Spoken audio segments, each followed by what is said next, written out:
Murojok, Pacaran dari Balik Dinding. Novel karya Syukri Muhammad Syukri.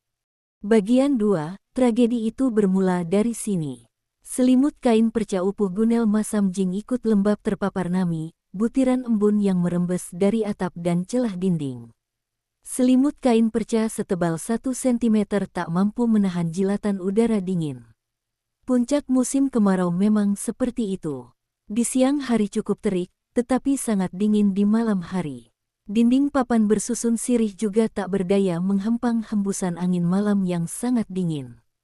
Permukaan dinding pun sedingin pualam. Bukan hanya itu, semua benda di sekitarku berubah bak bongkahan es.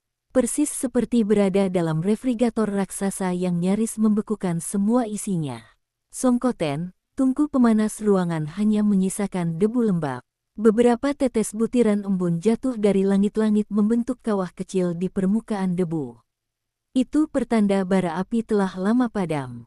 Ruang itu kehilangan sumber penghangat. Hanya ada setitik api dari lampu minyak, itu pun nyaris padam. Kupandangi Ucak, adik kecilku yang masih berusia 12 tahun. Dia bisa tertidur pulas di tengah udara dingin. Tubuh ringkih berbalut selimut kain perca itu mampu menahan sengatan hawa dingin. Dari hidungnya keluar uap putih, silih berganti seiring irama tarikan nafas. Persis asap lokomotif kereta api Aceh Tram. Dan, bunyi dengkurannya bagai roda kereta yang bergesekan dengan batangan rel. Kenapa mataku sulit dipejamkan, bisikku. 2 lembar selimut kain perca kutimpa di atas tubuhku. Semestinya selimut itu menjadi penghangat. Nyatanya, selimut kain perca itu bagaikan kain basah. Gelisah bercampur resah. Kupandangi ke seluruh ruangan, mencari potongan kayu yang dapat dibakar. Di antara remang-remang cahaya lampu minyak, kulihat ada potongan kayu kering di bawah tungku dapur. Aku bergegas turun, mengambil 5 potong dahan lamtoro kering. Kususun potongan dahan itu di atas tungku pemanas. Kuletakkan seiris uyem, kerak batang pinus, di tengah-tengah tumpukan dahan lamtoro kering itu. Sekotak korek api kep gajah kuambil dari atas para-para. Sebatang anak korek api kujepit di antara jempol dan jari telunjuk. Berulang kali kugesekkan ke sisi mesiu pemicu api, tetapi api tak kunjung terpantik. Baru kusadari, kertas mesiu dan anak korek itu lembab terpapar embun. Memang, butiran embun telah memapar semua benda di sana, termasuk ketela, pisang, dan peralatan dapur. Dinginnya, desisku. Suhu udara makin dingin, gigiku gemeretak, tubuhku menggigil dan buku-buku jemariku serasa membeku. Ruang ini harus dihangatkan dengan api unggun, gumamku.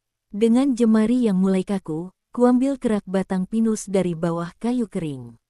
Aku menuju ke arah lampu minyak dengan langkah terlatih-tatih. Kusulut ujung kerak pinus pada api lampu minyak yang nyaris padam. Belum, api pun menyala. Aku berjalan ke arah tungku pemanas, lalu kuletakkan kerak batang pinus tadi di bawah potongan dahan lamtoro kering. Sesaat kemudian, terbentuklah api unggun.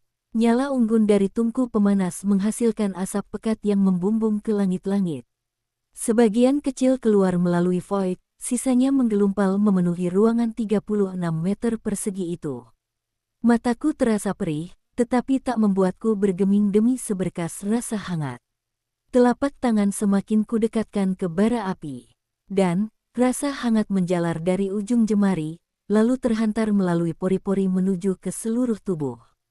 Kutatap seutas seling baja yang terjulur dari langit-langit ruangan.